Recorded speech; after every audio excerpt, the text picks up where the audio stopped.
if you guys have been watching me since the beginning, you all pretty much know I'm a Neko main. Not by choice, but I am still very lucky. If you lost to her during your polls, then make sure to listen to what I have to say. She's a solid health shredder with probably the best dodge counter in the game. She's also a monster of a DPS with more than enough damage to destroy Shiyu defense with ease. For your traces, focus on basic, skill, and ultimate. Now, on with the video.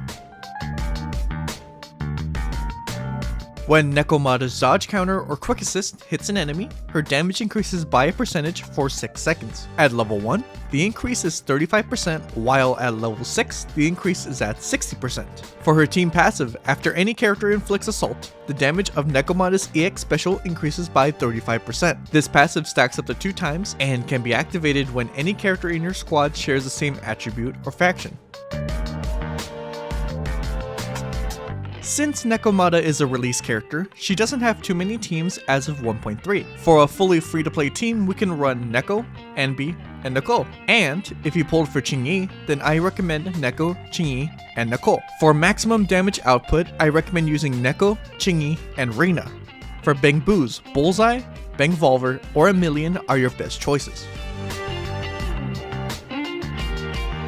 I don't really recommend 4-piece Fanged Metal, as Neko doesn't inflict assault all too often, even with the help of A Million. For the build, you want to go 4-piece Woodpecker and 2-piece Fanged Metal. For 1 to 3, I recommend attack percent, pen, and of course crit. For 4 to 6, go for crit rate or crit damage, physical damage over attack percent, and finally attack percent.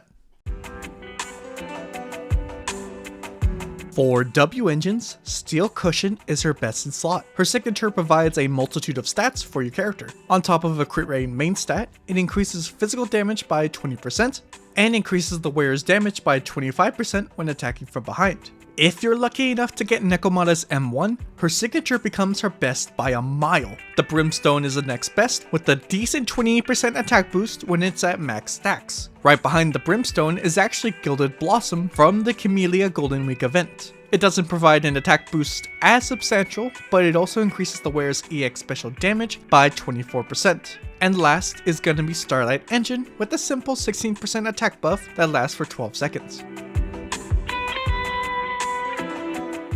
Nekomata has some fairly decent Mindscapes that can really change how much damage she can put out. Starting with her M1, Nekomata ignores 16% of her target's physical resistance when hitting them from behind.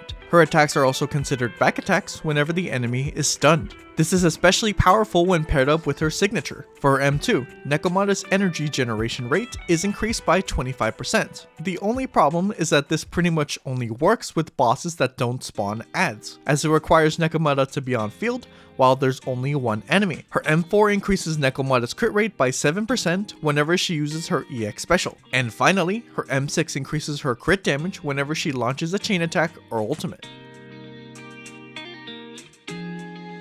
Nekomata is still a pretty solid DPS despite some monsters that have come out since 1.0. She is getting power crept, but she's not gonna go out without a fight. Also, check out my Discord server. I made it so I can get to know my community a little more and answer any questions that you guys may have. Whether it's builds or more in-depth character questions, or you just want to say hi, I'm just a ping away.